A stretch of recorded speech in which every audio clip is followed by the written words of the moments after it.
You are listening to the New Book of Daniel podcast. On March 26th, Idaho's Governor Brad Little issued a proclamation. If the state deemed your business to be non-essential, you were ordered to lock your business doors. If your job was deemed non-essential, you were ordered to stay home. The order states that you can't meet with neighbors, you can't attend church, you can't exercise many rights that the Constitution says shall not be infringed. One man, no stranger to dealing with government overreach, is Ammon Bundy. What is Ammon doing in response to this flagrant violation of rights? We'll find out on today's New Book of Daniel podcast.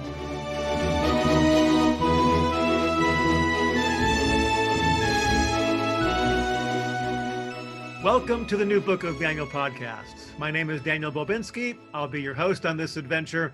On today's show, we've got an interview with Ammon Bundy. You're going to recognize that name from the standoff at Bunkersville, Nevada back in 2014 when the Bureau of Land Management confiscated all their cattle. And, well, we'll talk a little bit more about that in a bit. Before I get into the introduction to Ammon, I want to tell you that our show is sponsored by Ty Daniels of the Lift Realty Group in northern Idaho. If you would like a vacation home or want to move to a most beautiful part of the country, northern Idaho is really cool. Ty is your guy with the Lift Realty Group.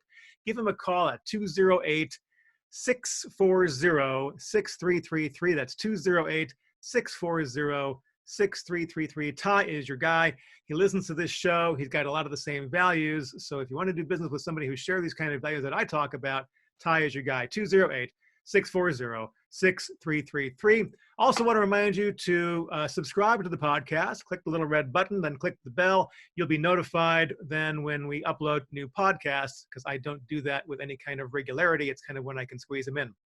Okay, so on to Ammon Bundy. You are going to recognize that name from that family standoff in Nevada back in 2014. That government overreach and that fiasco that the government tried to pull off made national news. And you had people from all over the country coming to Nevada to defend the rights and prevent government overreach, to stand in opposition to government overreach. If you remember who the president was in 2004, you had a lot of patriots in this country who were just fed up with government overreach because there was a lot of that going on. Well, they got their cattle back. The government backed off. That didn't end it, though. The government took the Bundys to court, and the Bundys won in court. In fact, the judge cited gross misconduct on behalf of the federal government, and Ammon Bundy, was acquitted with prejudice, meaning that the government was forbidden to refile the case because the federal judge found the federal government having acted with gross misconduct. So here is a federal judge saying, hey, the government does overreach. It's happened before. Ammon's been around it. He's been involved with it. Well, here we have the governor issuing a lockdown order, and Ammon Bundy is in the news once again. Here in Idaho, where I live, the governor has declared what amounts to a statewide lockdown. And Ammon Bundy and many others say that it's unconstitutional. Well, last week, on April 2nd, Ammon held a meeting, a rally, if you will, of concerned citizens. They met in Emmett, Idaho, and that's about a half an hour drive northwest of Boise, where I live. And I wasn't able to attend, but last night he had another, on the 9th, he had another meeting, and I decided I was going to go. Now, I'm not going to pretend to be unbiased here. Anybody who's been watching my podcast knows my perspective on things. If you've been reading my articles at uncoverdc.com, you know my perspective on things. In fact, I've been calling for people to push back against the government and cause the Hegelian dialectic to go the other direction for months now. Because the Hegelian dialectic says 2 steps forward, 1 step back, 2 steps forward, 1 step back. And the government keeps doing that with our rights. They'll make this big grab, and then we'll complain, and then they'll go, oh, sorry, and they'll back off halfway, and we'll compromise. And then later they'll do it again. They take 2 big steps, and then we'll complain, and then they'll back off and we compromise. And I've been saying that needs to stop. Well, guess what? I thought last night's meeting was going to be just another rally. But there was an announcement, very much a surprise to me, that there's a plan in place to do that. there's a group of people that came behind Ammon Bundy, and they are going to start pushing back against Governor Brad Little. Now, we're going to talk about that in the interview, but you know what? I found Ammon Bundy to be a pretty humble guy. I've never met him before. I talked with him briefly at last night's meeting. I said, hey, can I talk with you on an interview? He said, sure. We got on a Zoom today and did an interview. And I find him to be a pretty humble guy, except he does have strong principles. Don't violate his rights. When you violate his rights, he digs in his heels, as we saw happen down in Nevada. Well, he's doing that again in Idaho, and he's not taking this government intrusion into our rights sitting down. So I will go into this interview. We're going to see what he has to say. After the interview, I'm going to talk more about some of the stuff that Ammon left out that was presented at the meeting last night. If you live in a different state even, you're going to find this information valuable if you would like to also push back against unconstitutional encroachment on your rights. So we'll talk about that after the interview. Stay tuned for that. But for right now, let's go straight to our interview with Ammon Bundy. We are here today joined by Mr. Ammon Bundy. Ammon, thanks for joining me. Thanks for having me. So you have kind of become a household name. I know you didn't jump into that on purpose. It kind of just fell into your lap. But we've got some things happening on the horizon here in our country. And once again, you've made the news. You're living in Idaho. And 2 weeks ago, on March 26th, Governor Brad Little issued a stay-at-home order, ordered non-essential business to close. You see that as incorrect. How did you deal with that? Well, I mean, to me, it's very simple. We have something that we call the Bill of Rights, and you know, the very first amendment of the Constitution, the first Bill of Rights says that we have a right to assemble, we have a right to worship, and we have, you know, and that, well, it really doesn't say that. What it says is that the government has no right to infringe upon that. And so, and then when you look at these orders from, say, Governor Little here in Idaho, well, they're a direct violation of that. I mean, a direct violation. It can't be any clearer. You know, it says that no law respecting an establishment of religion or prohibiting the free exercise thereof, or abridging the freedom of speech or the press or the right of the people to peacefully assemble and to petition the government for redress of grievance. I mean, how much more clear can it be? And yet now we literally have the governor saying that we can't assemble to worship, which is religion. They're you know, not allowing us to assemble, and the list goes on. But even more importantly, I think you know, to take it even further is that, you know, these rights were not given to us by the Constitution. They're inherent. They're given to us by God. The Constitution is just a mechanism to basically keep government from infringing upon those rights. And I see that as what is happening, whether it was intentional or not. That could be debated, whether the virus is a great enough risk or not, or even a great risk or not. That could be debated. But what can't be debated is whether these rights belong to us or whether they belong to the state, because clearly they belong to us. Mm-hmm. And I do recall from my American history class that they would not have a constitution if it was not for that Bill of Rights. The states were saying, we're not going to sign this because it's not telling us what you guys might or might not do. So the Bill of Rights is actually a bill of restrictions telling the federal government what it cannot do. So you're saying that the governor of Idaho is doing something that he shouldn't be doing. Yeah, I mean, it's unlawful. I mean, even logically, it's unlawful, but it's also unlawful according to the Idaho Constitution and the U.S. Constitution. And then I mean, think about this. When when have we become a country where our leaders order us to do things, order Mhm. us to stay home, order us to close our business, order us not to go to church, order us not to travel?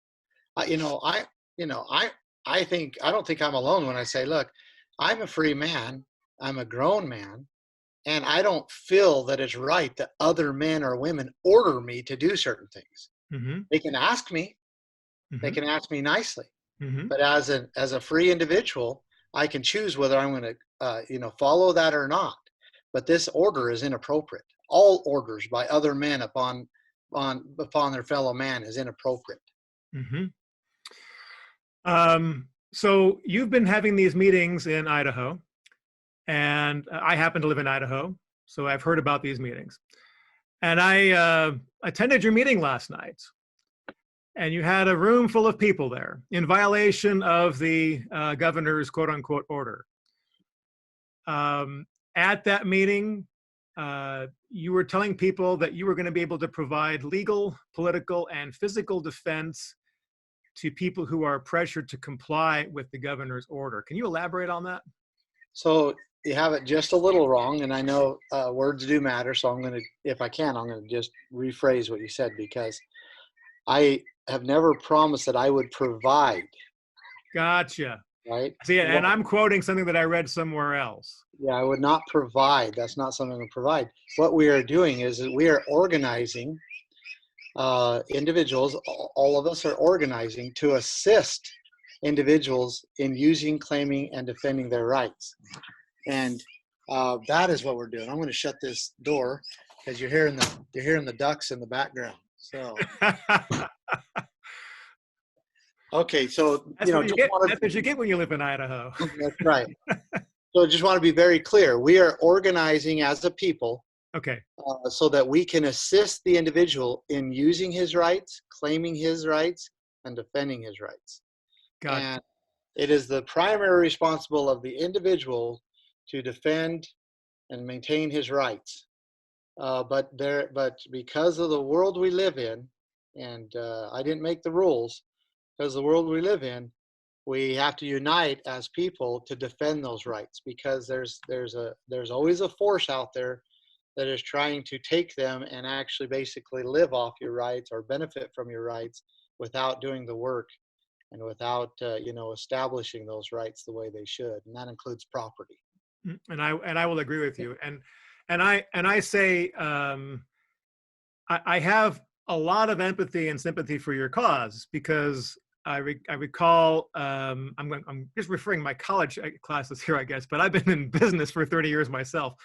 But I'm just pulling back stuff from what I remember, and it's like one of my world history professors was talking about how every entity exists to preserve itself, and he talks about government. And I've had government agencies here in Idaho infringe on my company's rights, where they start offering services uh, that compete with what I do, and I can't compete with what the state money to promote all that, and I start losing business because the state is encroaching on my business. Mhm. And those people in those organizations, I have friends in those organizations. They tell me that they are always looking for ways to justify their jobs, to make more money for the organization, to expand their charter. And so I think you see that a lot in any organization. As that world history professor said, every organization exists to preserve itself, and that means to enhance and refine their role or their power. And I'm going to guess you see the governor doing it the same way. We've seen it all around the country. Um, Back in February 8th, I penned a column for uncoverdc.com talking about this very thing, how we're losing our rights and how the left has been practicing what I call the Hegelian dialectic. And it was talked about, not using that term, but you guys talked about it last night. The And that grooming. was two Mhm. steps forward, one step back, two steps forward, one step back. And eventually, over time, we just kind of get desensitized to accepting whatever it is that the government says. And down the road, we've hyperspace back in time 50 years. We go, oh my gosh, look at all the rights we've given up. You Yeah. guys addressed that last night. And sounds like you guys got something going on to push back which is something that I suggested in my column on back in February. Well, tell us about that.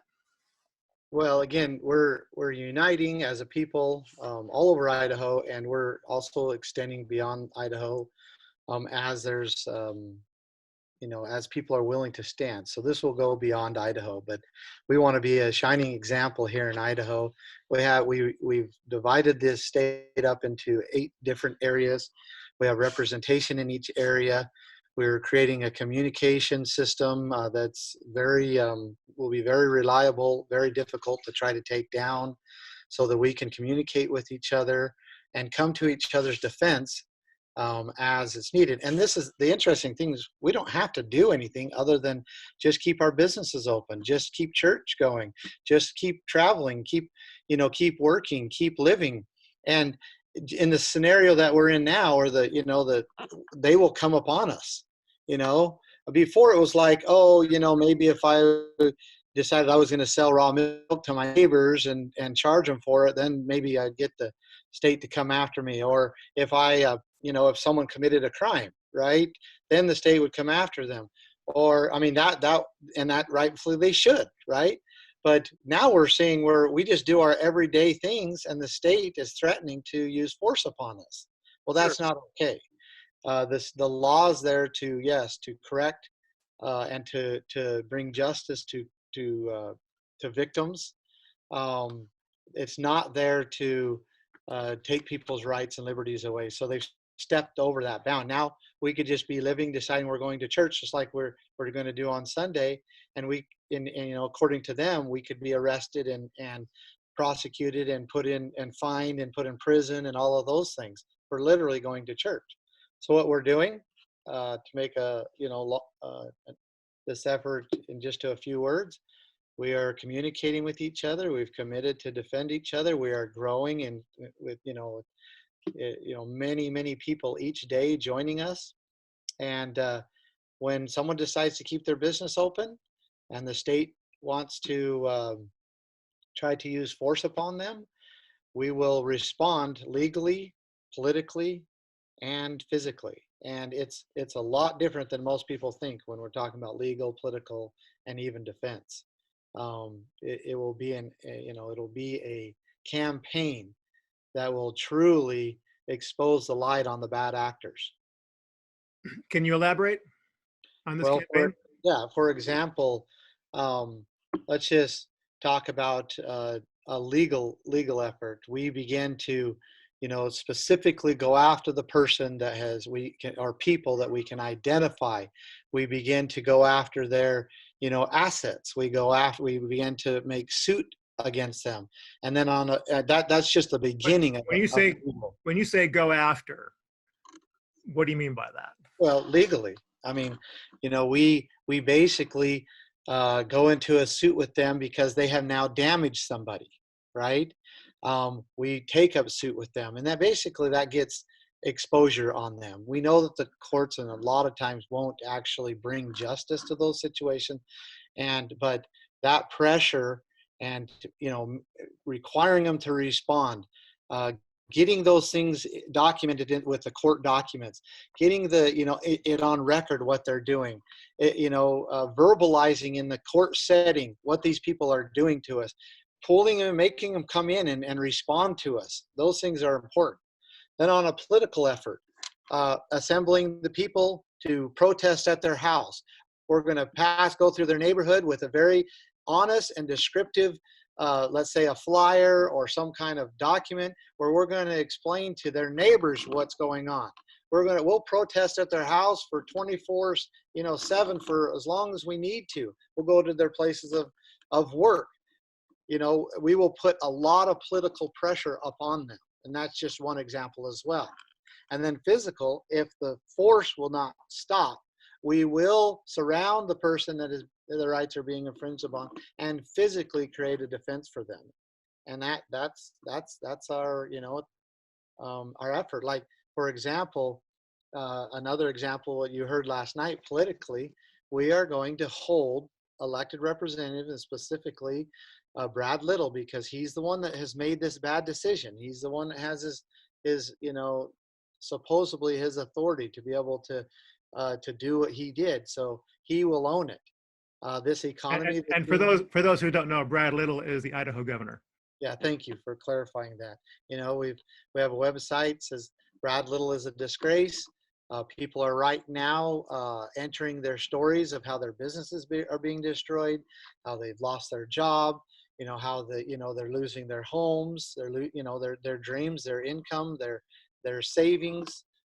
These are the stories that are being put on this website that will be compiled, and we are going to really mount a full campaign of exposing Brad Little for what he is, and it's a disgrace. Why? Because he decided to falter and not stand true to to Idahoans. He's the one that decided that he was going to, seek for that federal funding rather than build the people of Idaho up so that they could, endure this time. He's the one that made those decisions. Yeah, he had many others like Dave Jefferson, I believe his name is the director of the Idaho Health and Welfare, which is a whole nother issue there. But so he has definitely people that are influencing him and benefiting from what he's doing. But he made that decision. And he did. And what you're talking about there is the agency of the Health and Human Services as an agency.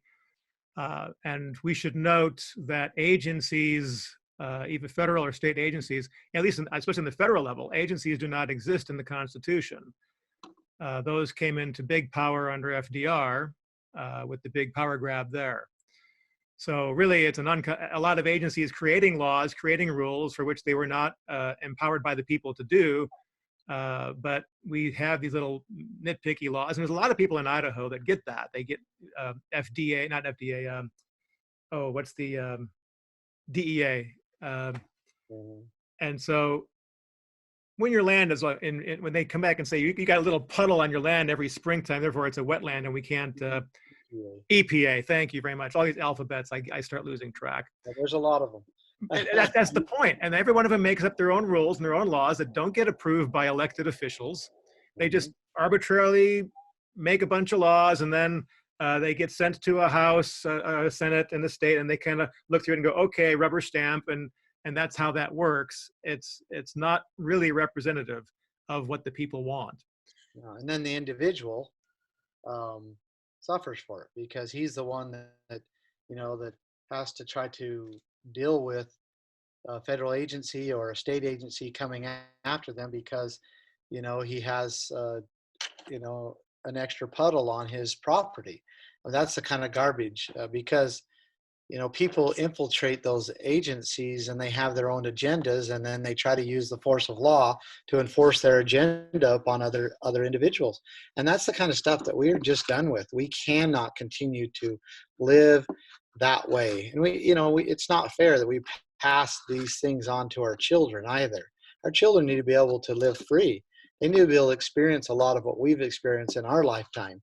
And that's a big motivator for me. I do not want my sons to try to have to be providing for their families in a condition where they can't even work, where and when when they're allowed to work, they really can't produce because of basically the regulations and control in every industry. Yeah, and the stories are everywhere. So this Brad Little is a disgrace.com is a place people can go to type in their stories, right? Correct. They type in their stories. They could print off media. They can. When I say stories, I mean stories of how these shutdowns have been damaging to their livelihood, to their income, to their mental health. And I've got several friends who have more than several friends who have talked to me about loss of income, mental stress, depression, things like that, just in the past couple of weeks. Yeah, we could get into whether this was justified or not in any way, but what's happened here is Brad Little and those that are his cabinet, if you will, they have put a economic chokehold on Idaho. And the ramifications of this will last, long before the lockdown is lifted, or long after the lockdown is lifted, it will last. I mean, it depends on how long, because when someone loses their business, they very rarely, they got to go work for somebody because they have to produce or have to feed their family. And it takes, years and years and years to save up enough money to start another business. Or people mortgage their homes for that. I mean, when you lose that, you don't get it back. No. And, for the federal government to say, oh, we've got $10,000 here, or we've got, $20,000 here, that's nothing. I mean, people, in order to start a business, even just a small business, it takes a $500,000. That's a very small business. Hmm. And people, mortgage their homes, they, save for years, decades, just so that they can have that. And then some decision from some, I'll bite my tongue here, right? But some decision from one man and basically destroys that. It's Hmm. not the way it's supposed to be. He should not have the power to do that. And adding insult to this, I think, is driving over to your event last night. We drove past a hospital, and the parking lot was totally empty, totally empty. I ran into a nurse the other day at a supermarket parking lot. She said the hospital is laying off people, that they have very few people hospitalized from CV-19. She said everybody's worried about getting tested. That's their big hype. But she even said that she believes the government is overhyping this. What we're seeing in the country is a lot of places where this isn't affecting anybody, but yet they have us on lockdown, much like they do in Idaho. I think there's 38 states now that have a lockdown type order. The hot spots, I mean, if you're a governor, for example, in Michigan, and you got Detroit's a hot spot. Okay, lock people down in Detroit, or just maybe, like you said, make your strong suggestions in Detroit, but let everybody else go about their business. Monitoring the progress and making suggestions as we go, instead of making it a blanket across the state. One size fits all doesn't work, especially in a state like Idaho, where we are so remote. You have 3 different geographical regions, in essence. You got Eastern Idaho, you've got Southwestern Idaho, the Boise Treasure Valley area, and you got Northern Idaho, in basic three basic bites. But you can't have, I mean, I just saw yesterday the governor, not the governor, the county prosecutor in Adams County sent a letter to the governor saying, rescind this. This is asinine. I mean, that's my words, but I'm going to put a link to that in the show notes, that a prosecutor's letter to the governor here saying, this is bullpucky. We got a sheriff that said, come on, back this off, governor. Well, you're absolutely right. I mean, each area has its own, concerns and should be able to govern its own self as well. However, what is for certain, again, that no governor anywhere has the right to take someone's right to worship, right to travel, right to trade with each other, open businesses. And so it's a very slippery slope, and there's really no definition if you start saying, oh, because really, even if 9 out of 10 people were dying, the government, we already have said that the government does not have authority to do that. And so, you just can't step over that. If you do, and as they've done, right, then you end up with chaos and you end up with confusion. And now where's the boundary? Well, it's overreach of power too. Yeah, I mean, you have people just driving to a church down in the South, and they're staying in their car, parked in the church, in their car. They can't even breathe or cough on anybody, and everybody in that parking lot received a $500 citation for violating their governor's order. Yeah, and then the thing that they need to do is they need to not show up to court, right? They need to unite with each other and say, we are not. They need to take and have a ticket burning ceremony, or they need to mail it back to the judge or to the wherever, to the mayor.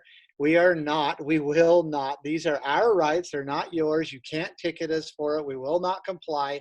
And then it would be over.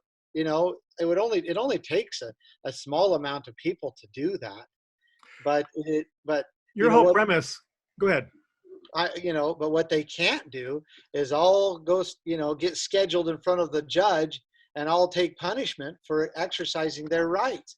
They can't. What that is what they're doing is giving up claim to their rights. They're saying, okay, you're right. It's not mine. It's yours. And because I exercised it and you said I can't, therefore I'm going to come here and pay you. That cannot happen. They must not pay one penny, or even really, in my opinion, give it even one bit of attention and allow it to take its course. It will straighten itself out, and it will straighten itself out on the side of the people. So it's interesting. All this premise is based on the fact that what the governor has done is unconstitutional. These declarations are unlawful, right? That's what you're saying? Absolutely. They're unlawful. Okay. So I served 6 years in the military. And when I raised my right hand, I said the following: I do solemnly swear that I will support and defend the Constitution of the United States against all enemies, foreign and domestic, that I will bear true faith and allegiance to the same, that I will obey all orders of the President of the United States and the orders of the officers appointed over me according to the regulations of Uniform Code of Military Justice, so help me God. And then I was, today, before we talked, I was reading about, those are lawful orders. The oath states, I will obey the orders of the President. The Uniform Code of Military Justice, Article 90, states that military personnel need to obey the lawful orders of his or her superior. The duty and obligation to obey lawful orders creates no gray area for discussion. But the military member does have the duty to disobey unlawful orders, including orders of senior officers, even the President of the United States. The Uniform Code of Military Justice actually protects the soldier in that situation, as he has a moral and legal obligation to the Constitution to not obey an unlawful order and the people who issue them.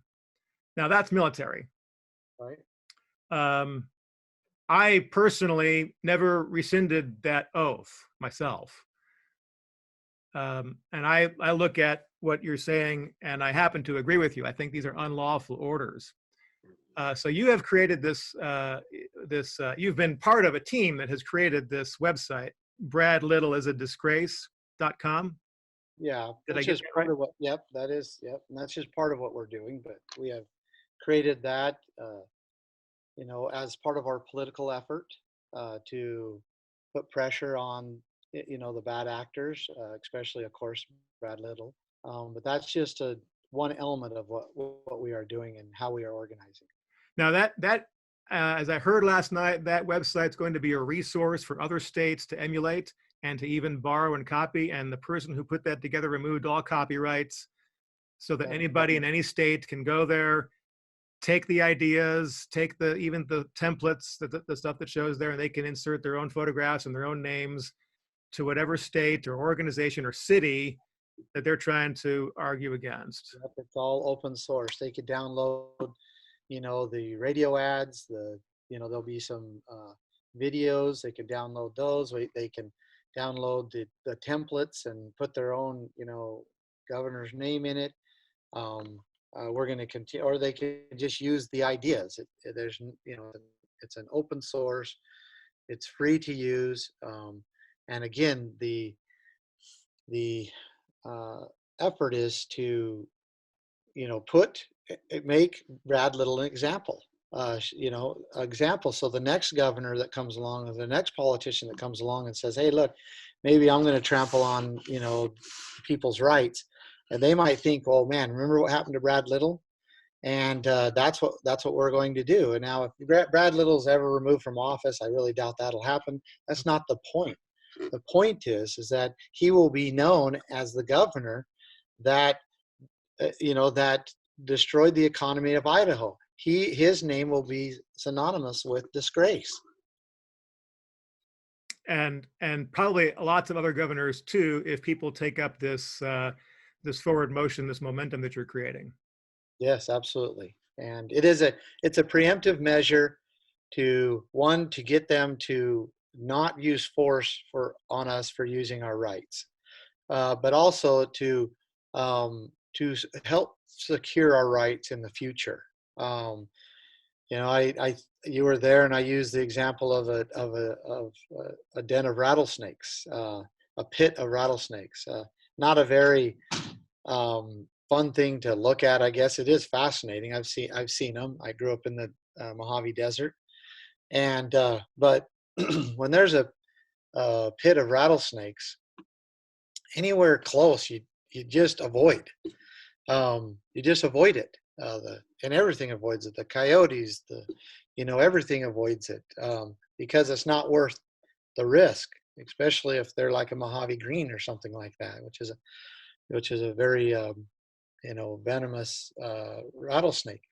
And I hesitate comparing ourselves to that, but it is in a sense a good analogy, because we want to just be left alone, and we're hoping that we can be strong enough and united enough, and that if someone comes in, and tries to infringe upon us, that they will, that they will taste the venom, I guess, if you will, experience it enough.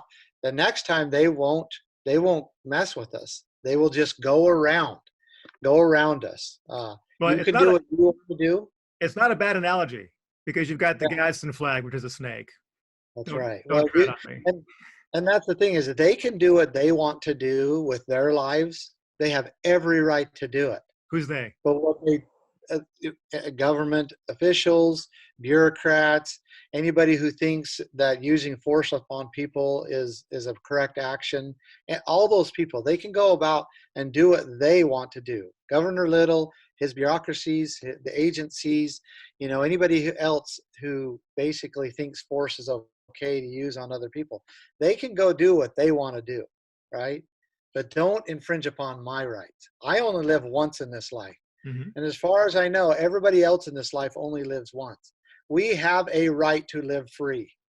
We have a duty to make sure that we live free. And so, I only live once. I plan on living it free. And it's not your right. It is immoral for you to come and say that somehow you've collectively or individually have the right to tell me what I can do with my life. No, it is my life. I'm living it. I only live it once, and it is sacred to me and God-given. And therefore, I will live it how I want to. And what I cannot do is I can't tell somebody else or use force upon somebody else in infringing upon how they live their life. Then I become the immoral one. So that is how that is how freedom is kept. And that's the proper boundaries for everybody, to live their life, to enjoy it, to prosper, to be happy, to enjoy all the benefits of this life, but not to infringe upon somebody else's. Period. Well said. Well said. Well said. Ammon, we probably need to let you go. You got a lot going on. You said you're going to be hosting an Easter service on Sunday. Yep, Easter service Sunday, 1 o'clock. It will be at 800 East Locust Street, where we met last night. And actually, there's a lot of indications that there are going to be a good amount of people there. So we originally announced it as a potluck. We decided not to do that because it sounds like there's going to be just too many people to have a potluck. So it'll be an Easter service. There'll be, a sermon. We'll be talking about the resurrection and just honoring and worshiping the Lord Jesus Christ and all that He has done for us. Excellent. Which will be, quote unquote, in violation of the governor's order, but perfectly legal under the First Amendment as it stands. Absolutely. So, Ammon, I thank you very much for joining me. And so you're saying people can contact this movement that you're talking about at bradlittleisadisgrace.com. Actually, the best way to communicate with us or get on, in communication is to text rights to 80123. So you put in 80123 as the phone number, text rights, and then it will respond to you, say, hey, give us your name, and then you'll be on the contact list, and you could begin getting emails, texts, voice messages. That'll direct you to all that we're doing. Excellent. Excellent. Okay, so you're standing up for freedom. I salute you with the wrong hand. There we go. And I applaud you, and I'm glad that somebody is doing what I've been writing about. I mean, I'm called to write. I'm called to kind of make this stuff known. That's my job. Right. And like I said, back February 8th, I did an article just on this very thing, that the people who wish to conserve the principles upon which our country was founded need to start pushing back and pushing back and pushing back at them and make them compromise the other direction. So we start getting our rights back. I wrote about that at uncoverdc.com. I'm so glad to see somebody actually putting their shoe leather on it, and you're one of those people doing it. So thank you very much for that. And you say text the word rights to 80123. 80123 to keep in touch with what you are doing. Ammon Bundy, thank you so much for joining me. Thank you for having me. Well, that's an interesting conversation with Ammon. As I said up front, I think the man's got, he's pretty level-headed, but when you get him talking about his rights, he gets kind of amped up there. And as well he should, and as well we all should.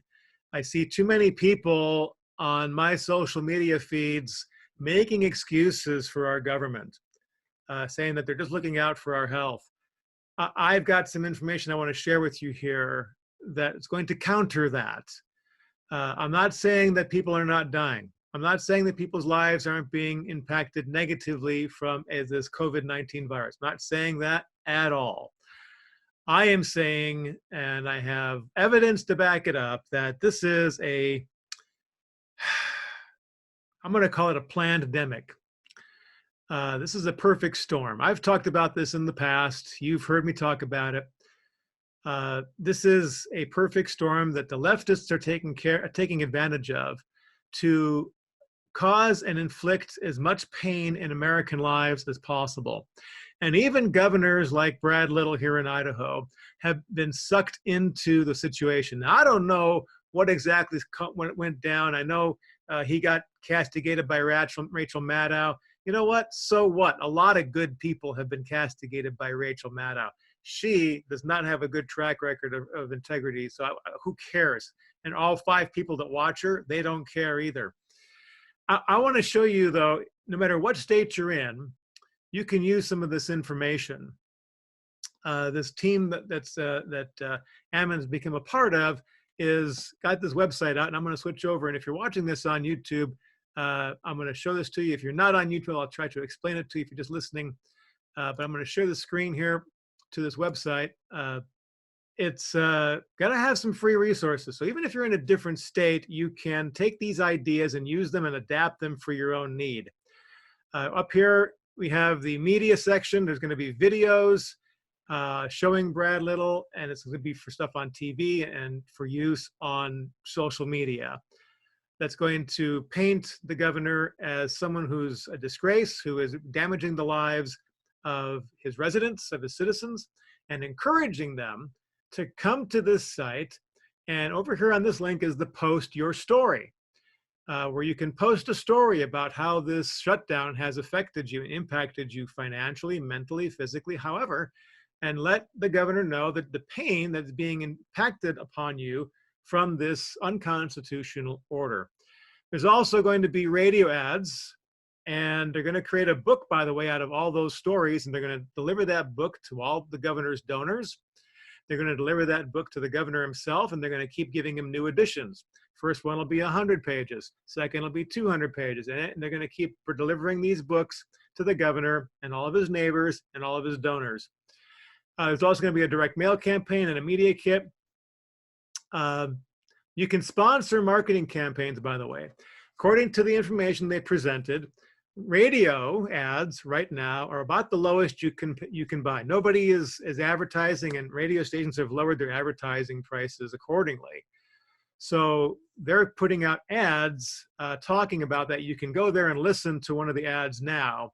We won't do that now, but you're free to go visit bradlittleIsAdisgrace.com and listen to the radio ad. There's an FAQ there about what's going on, and then the Post the Story, where you can click there and fill out the story for yourself. And some of these are just heartbreaking. I have to say I was near tears on some of them. Here's one. My daughter is a single mom in a profession she loved and made good money at. That is until Governor Little took that away from her. Forced to go on unemployment for $213 a week, but wait, 2 weeks into filing, she no longer qualifies. The system is broken, and it is, by the way. Too many people all at once filing. There's no way to contact a real person. That's because the governor and his team streamlined the Department of Labor and shut down half the Department of Labor offices in the state to save money. Finally, she receives a message that she's going to receive her check in 10 weeks. That's 3 months from now. How do you raise a family, pay bills, keep your home and your car, let alone try to find essentials in stores that are being hoarded? My daughter is a wonderful, happy, cheerful, kind person, but is really struggling to find that in herself right now. You took that from her, over 17 deaths. She's referring to the number of deaths in our state. She's talking to the governor. That's not okay. You were voted on by the people. At least you could do is make sure that our lives continue as usual. You had no right to make decisions for businesses or people that directly affected their life. It is your job to protect the people who voted for you. What a disappointment. You never lost 1 ounce of your paycheck while expecting us to stay home, not socialize, and leave our elderly and family members alone. How dare you? And I can't help but thinking of Greta's voice, how dare you? But really, how dare you, Governor? Leaving the family members alone like that. I have a 88-year-old father myself. He is actually quite okay, just hanging out by himself, and him and his wife, and they're fine sequestering themselves. But she's right. This lady who wrote this letter is so right. I encourage you, if you are in Idaho, to go to bradlittleasadisgrace.com and write your story in as to how this has impacted you. I want to wrap up by talking about the numbers. The lady there said that there were 17 deaths. She may have got a different date or something that she was looking at. I checked just before recording this, and currently in Idaho, we've had 25 deaths, 25, from COVID-19, 25. According to the projections, and I linked to this in the show notes. By the way, if you want to read all this stuff I'm about to say, it's all linked in the show notes. So this isn't just me. You can back it up by reading it for yourself. According to projections published by the Institute for Health Metrics and Evaluation, this was published 2 days ago, Idaho will peak for COVID-19 deaths next week. In total, the research group projects that 57 Idahoans will die of coronavirus by August 4th. August 4th. 57. Although that number could be as low as the high 30s, or low as the 30s, or as high as just under 120, according to the projection. So we're supposed to, by the way, peak next week, and then it's supposed to drop off precipitously. So just drop off. 57 is the projected deaths by August 4th. 25 current deaths. I want to read for you. I pulled up these, and they're also linked in the show notes below, from the Health and Welfare Department of Idaho, healthandwelfare.idaho.gov, and I provide these links in the show notes. Last year, we had 58 flu season deaths. 58. Didn't overwhelm our economy. Nobody even batted an eye. Fill in whatever explicitive you want there. Nobody batted an eye at 58 deaths last year.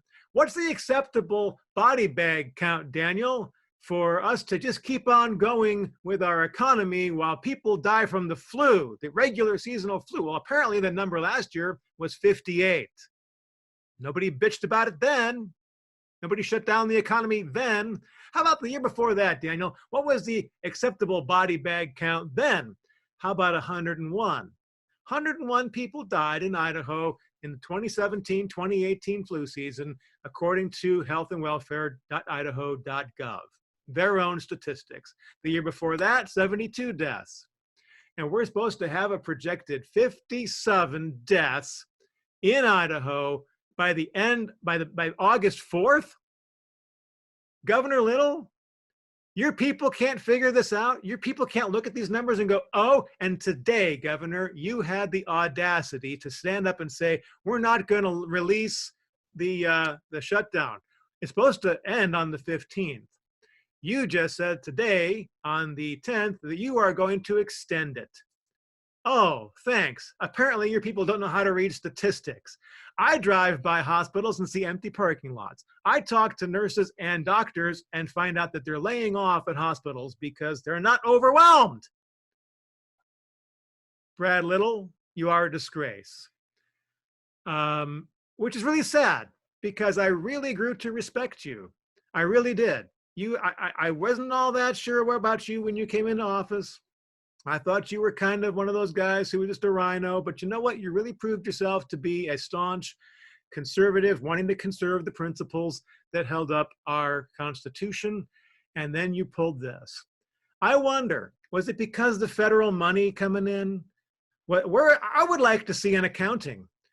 I would like you to publish an accounting of every single dollar that our state got for you claiming an emergency that federal dollars came into the state for. Every dollar. Where did it go? What was it used for? Publish that and make it real public. Don't just publish it and stick it in a file. I want to see it on KTVB. I want to see it on hear it on all the radio stations. I want to see it on all the social media. I want the state to be publishing this. Where did this money go? What are you doing with it? Why are you extending this? I've had enough.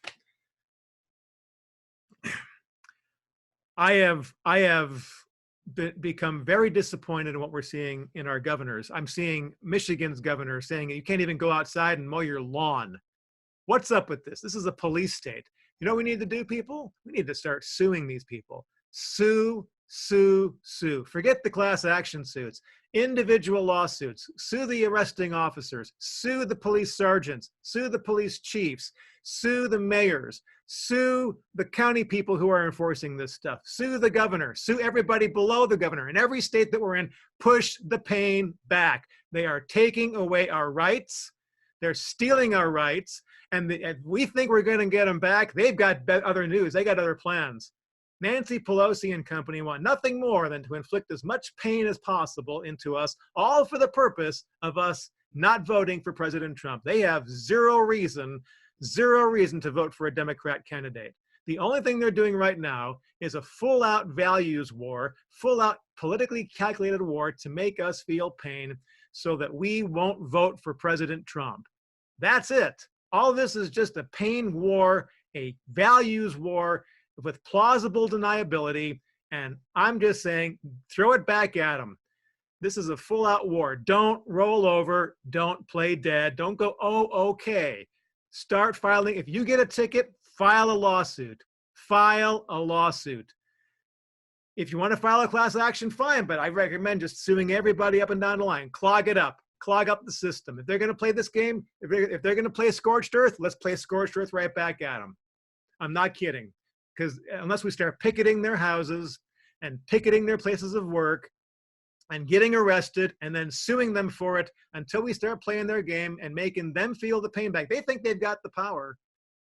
But I guarantee you there's a whole lot more of us than there are of them. And if we just peacefully protest, to peacefully assemble and just act in accordance to our Constitution, we are perfectly within our rights to do that. They are the ones that are acting unconstitutionally.